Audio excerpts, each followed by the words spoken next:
नमस्कार दोस्तों, स्वागत है आपका स्टडी पोर्टल पे। और आज हम डिस्कस करेंगे हमारे डीएसएसबी का टीजीटी का एग्जाम पैटर्न कि टीजीटी में आपकी कौन कौन सी चीजें कितने कितने मार्क्स के आते हैं और क्या पैटर्न रहता है आपका डीएसएसबी के अंदर। तो जैसे डीएसएस में हमें पता ही है कि आपके दो पोर्शंस होते हैं, एक आपका जनरल पार्ट होता है प्लस एक आपका सब्जेक्ट स्पेसिफिक होता है। तो जनरल पार्ट भी आपका फर्स्ट 5 सेक्शन से मिलकर बना होता है, जहाँ पे हिंदी, इंग्लिश, जीके, रीजनिंग और मैथ 20-20 मार्क्स का रहेगा भैया आपका। ये हिंदी आपकी जो भी आपका जीके वाला पोर्शन होता है, आपका संज्ञा सर्वनाम विशेषण क्रिया वो सब के सब मुहावरे लोकोक्ति इन सबसे मिलकर जो आपका बना है, आपकी जो ग्रामर होती है स्पेसिफिक, उनमें से आपका 20 मार्क्स का हिंदी रहेगा भाई।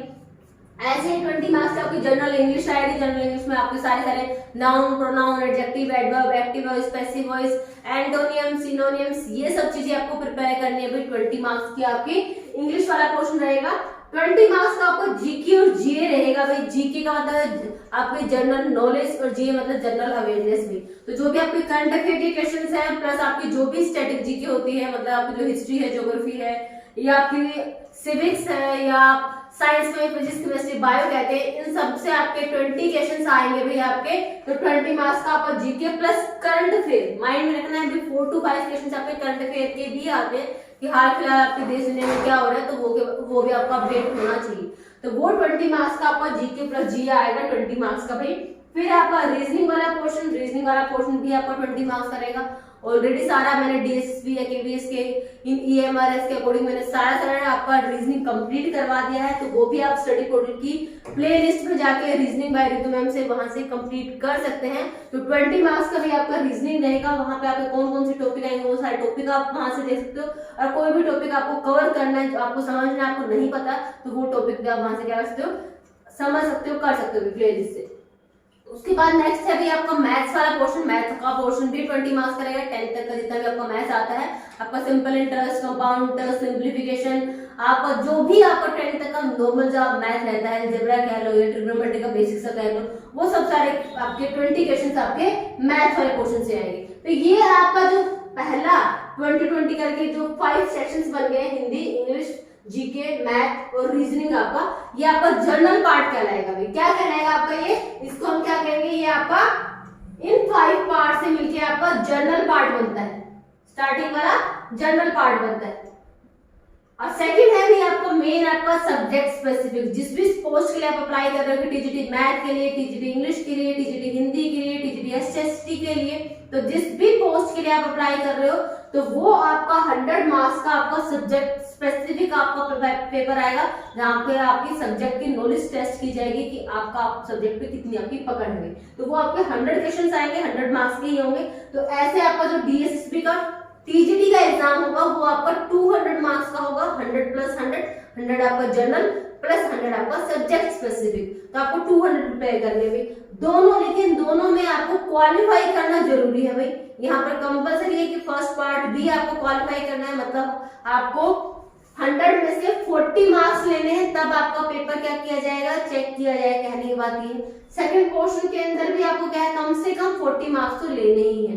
तो मतलब ये जो दोनों पार्ट है, दोनों ही पार्ट में आपको क्वालिफाई करना जरूरी है भाई। और क्वालिफाई की जो कंडीशन रखी गई है वो 40% की रखी गई है। तो 100 में से 40% का मतलब 40 मार्क्स। तो यहाँ पर फर्स्ट पार्ट में भी आपको 40 मार्क्स लेने जरूरी है और आपको सब्जेक्ट में भी कम से कम 40 मार्क्स लेने जरूरी है। इस हिसाब से 40 प्लस 40 80 मार्क्स आपके ये ऐसे ही बन गए कि 80 मार्क्स हो गई ये भी। उसके बाद आपकी जो मेरिट बनेगी, फिर आपको वो पता ही है कि जितने भी मार्क्स हाईएस्ट जो लेता जाएगा, तो नंबर ऑफ पोस्ट जितनी होगी उसके अकॉर्डिंग क्या बनेगी आपकी मेरिट में, जिसके मार्क्स हाई होंगे उसका आपका सिलेक्शन हो जाएगा। लेकिन आपका पेपर तभी चेक किया जाएगा जब आप दोनों के दोनों पोर्शन में कम से कम क्वालिफाई तो करते हो। तो क्वालिफाइंग नेचर का रहेगा, आपको 40% लेना जरूरी है दोनों पोर्शन के। तो आपने फर्स्ट पार्ट में तो 80 मार्क्स ले लिए, सेकंड पेपर को आप अटेम्प्ट ही नहीं कर पाए। क्यों? क्योंकि कई बार हमें पता है कि नंबर ऑफ क्वेश्चंस कितने हैं आपके, 200 मार्क्स के। टाइम कितना है, ओनली 2 आवर्स, 2 घंटे का टाइम होते हैं। 2 घंटे का टाइम मतलब 120 मिनट। 120 मिनट में आपको 200 क्वेश्चन अटेम्प्ट करने होते हैं। तो कई बार बच्चे क्या करते हैं, गलती आराम से पहले पेपर करना स्टार्ट किया, रीजनिंग में मैथ में टाइम लगता है, उनमें आराम से टाइम लगा रहा है, हाँ ये मेरे क्वेश्चन आता है, छोड़ नहीं रही हो, करते चले जा रहे हो। लेकिन फर्स्ट वाले पेपर की तो आपने 80 क्वेश्चन अटेम्प्ट कर दिए, लेकिन सेकंड वाले के लिए आप 40 क्वेश्चन अटेम्प्ट ही नहीं कर पाए, टाइम अप हो गया। तो अगर सेकंड वाले पोर्शन में आपके 40 क्वेश्चन कम से कम ठीक नहीं हुए, अटेम्प्ट करने की बात नहीं है, कम से कम 40 क्वेश्चन आपके अगर ठीक नहीं हुए तो फिर भी आपका पेपर चेक नहीं किया जाएगा। तो दोनों के दोनों क्वेश्चन में कम से कम 40% तो आपको लेना ही है, इसका मतलब कम से कम भी दोनों को आपको 40% तो करना ही है जो करेक्ट हो, ठीक है। उसके बाद जितने भी हायर आप जिस भी पोर्शन से करना चाह रहे हो, जितने भी आप हायर करते चले जा रहे हो उसके हिसाब से आपकी मेरिट लिस्ट चली जाएगी, ठीक है। तो यहाँ पे ध्यान रखना, ये चीज कभी भी गलती मत करना कि ये वाला पार्ट आपको इजी लगा और आपने जनरल पार्ट का तो 80 क्वेश्चंस के आसपास अटेम्प्ट कर दिए, लेकिन सेकंड पार्ट के आप 40 या 60 क्वेश्चन में अटेम्प्ट नहीं कर पाए तो भी उसका कोई बेनिफिट नहीं होगा, ठीक है। दोनों को क्वालिफाई करना जरूरी है भैया आपका। और आपका टाइम ड्यूरेशन मैंने आपको ऑलरेडी बता दिया, नंबर ऑफ क्वेश्चंस या आपका जो पेपर होगा वो 200 मार्क्स का होगा, नंबर ऑफ क्वेश्चन भी 200 होंगे, लेकिन उसके लिए जो टाइम ड्यूरेशन है वो आपकी डीएसएसबी में ओनली 2 आवर्स है। टाइम ड्यूरेशन कितनी है? 2 आवर्स है, कि मतलब 120 मिनट में आपको 200 क्वेश्चंस को अटेम्प्ट करना है। कितना? 120 मिनट होंगे, 200 क्वेश्चंस होंगे। मार्क्स आपको हो गए, लेकिन एक चीज और है, नेगेटिव मार्किंग भी है डीएसएसबी में, आपकी नेगेटिव मार्किंग रहेगी। मतलब अगर आप 1 क्वेश्चन रॉन्ग करते हो तो आपका 0.25 मार्क्स काट ले जाएंगे, या आप कह सकते हो कि अगर 4 क्वेश्चन आपके गलत हो गए हैं तो आपका 1 मार्क कट हो जाएगा। मतलब जो भी आपने गेन किया था आपके पास, अगर आपके 10 मार्क्स आए, 10 मार्क क्वेश्चन आपके ठीक हो गए, उसके बाद आपके 14 क्वेश्चन थे, आपके 10 ठीक हो गए तो 10 मार्क्स तो आपके आ गए, 10 मार्क्स आपको मिल गए। अब 4 क्वेश्चन आपने गलत कर दिए तो 4 क्वेश्चन गलत हो गए, इसका मतलब 1 नंबर कटेगा। तो जो 10 आपके ठीक थे तो 10 में से 1 नंबर कट कर दो, कितने बचे? 9 बचे भैया आपके, ठीक है। तो इस हिसाब से आपकी कैलकुलेशन होती है कि आपके जितने क्वेश्चन गलत होंगे वो आपके उसके अकॉर्डिंग आपके 0.25 के हिसाब से उसके आपके मार्क्स कट हो जाएंगे, ठीक है। तो आपकी नेगेटिव मार्किंग है 0.25 कह लो, या लिखा मिलता है 1/4 लिखा मिलता है, ठीक है। 1/4 आपकी नेगेटिव मार्किंग होगी कि 4 क्वेश्चन गलत होने पर आपका 1 मार्क कट हो जाएगा, 1/4 आपकी नेगेटिव मार्किंग रहेगी। या उसके बाद क्या है भाई, टीजीटी के बच्चे कौन भर सकते हैं? कोई भी बच्चा, आपको पता है सीटेट आपका पीआरटी और टीजीटी लेवल पे ही होता है, तो टीजीटी पोस्ट के लिए अप्लाई करने के लिए भैया आपका सीटेट कंपलसरी होता है। अगर आप टीजीटी के लिए अप्लाई करना चाहते हो, डीएसएसबी टीजीटी के लिए अप्लाई करना चाहते हो, या केवीएस में टीजीटी के लिए अप्लाई करना चाहते हो, तो आपके लिए सीटेट क्वालिफाई होना कंपलसरी है। विदाउट सीटेट वाले बच्चे आपके टीजीटी के लिए अप्लाई नहीं कर सकते, ठीक है। तो चाहे आप टीजीटी के लिए अप्लाई कर रहे हो या पीआरटी के लिए अप्लाई कर रहे हो, आपका सीटेट कंपलसरी है। पीजीटी में तो देखो सीटेट होता नहीं, हरियाणा वगैरह में और स्टेट में तो होता है कि आपका पीजीटी लेवल का भी एसेट होता है, आपका टेट एग्जाम होता है, लेकिन सीटेट के अंदर जो आपका पीजीटी का कोई भी आपका टेट एग्जाम नहीं होता है। तो वहां पे सिर्फ 2 ही लेवल होते हैं, लेवल 1 लेवल 2, पीआरटी और टीजीटी के लिए। तो यहाँ पर टीजीटी की हम बात कर रहे हैं, तो टीजीटी के लिए आपका टीजीटी लेवल का सीटेट क्वालिफाई करना कंपलसरी है, फिर वो लोग ही इस पोस्ट के लिए अप्लाई कर पाएंगे। नेक्स्ट क्या है, ऑल स्टूडेंट कैन अप्लाई, कि ऐसा नहीं है कि दिल्ली का फॉर्म है, डीएसएसबी दिल्ली की पोस्ट है तो दिल्ली के बच्चे ही इस फॉर्म को भर सकते हैं, आउटसाइडर भी ऑल ओवर द इंडिया से, इस सेंट्रल गवर्नमेंट जो में आ जाता है, मतलब दिल्ली की आपकी है, तो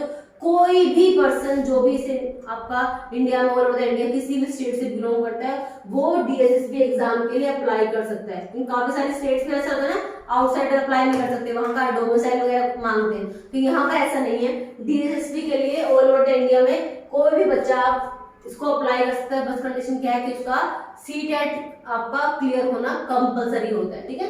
सीटेट कंपलसरी है, कोई बच्चा ऑल ओवर द इंडिया किसी भी स्टेट से बिलोंग करता है वो इसको भर सकता है। और आपका कई बार बच्चे पूछते हैं मैम एग्जाम सेंटर कहाँ पे आएगा, या अगर मैं डीएसएसबी क्वालिफाई करूँ तो क्या मुझे मेरे स्टेट के अंदर पोस्टिंग मिल जाएगी? तो एक चीज और याद रखना भाई, डीएसएसबी की अगर हम बात करते हैं तो डीएसएसबी के एग्जाम सेंटर भी और उसकी पोस्टिंग जो जॉब रहेगी वो सिर्फ और सिर्फ दिल्ली के अंदर ही रहेगी। ऐसा नहीं है कि आपने डीएसएसबी आपने क्वालिफाई कर दिया, अब आपको स्टेट में, जैसे आप महाराष्ट्र में रह रहे हो, कर्नाटक में रह रहे हो, कहीं पे भी रह रहे हो, तो आपको आपके स्टेट के अंदर पोस्टिंग मिल जाएगी, ऐसा बिल्कुल नहीं है। आपको दिल्ली के अंदर ही पोस्टिंग मिलेगी और आपका जो एग्जाम होगा, एग्जाम का जो सेंटर होगा जहाँ पे आपको पेपर देना है वो भी आपका दिल्ली के अंदर ही होगा भी। तो exam centre and posting in Delhi only, ये चीज भी आपको माइंड में रखनी है कि आपकी पोस्टिंग भी दिल्ली में आएगी और आपका एग्जाम सेंटर भी दिल्ली में रहेगा। 2-3 चीजें जो डाउट में होते हैं बच्चों की, वो सारी चीजें क्लियर कर लो भाई अपनी।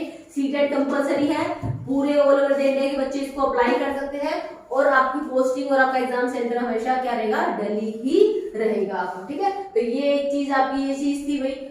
सेकंड चीज फिर ये है आपका सब्जेक्ट स्पेसिफिक। फिर यहाँ पर मैं आपको बोल रही हूँ सब्जेक्ट स्पेसिफिक, अगर कोई बच्चा प्रिपरेशन कर रहा है भाई तो उसकी हर एक सब्जेक्ट की हमारे पास नोट्स अवेलेबल है।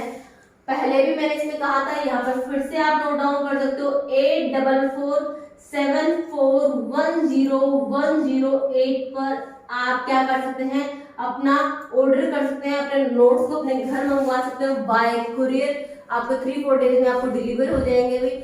आप जिस भी एग्जाम की प्रिपरेशन कर रहे हैं, चाहे वो DSSB है या कोई और अदर आपका टीचिंग एग्जाम है या किसी भी स्टेट का टेट एग्जाम है, तो उन सबके नोट्स भाई हर एक पैटर्न को ध्यान में रखते हुए, हर एक सेक्शन को ध्यान में रखते हुए हर एक के लिए आपको नोट्स प्रोवाइड किए जाते हैं। तो वहां पर आपके ये सारे सेक्शंस कवर होंगे, हर एक के लिए इंडिविजुअल बुकलेट्स होगी जो स्पेसिफिक उस सब्जेक्ट की, उस एग्जाम को माइंड में रख के बनाई गई है भाई।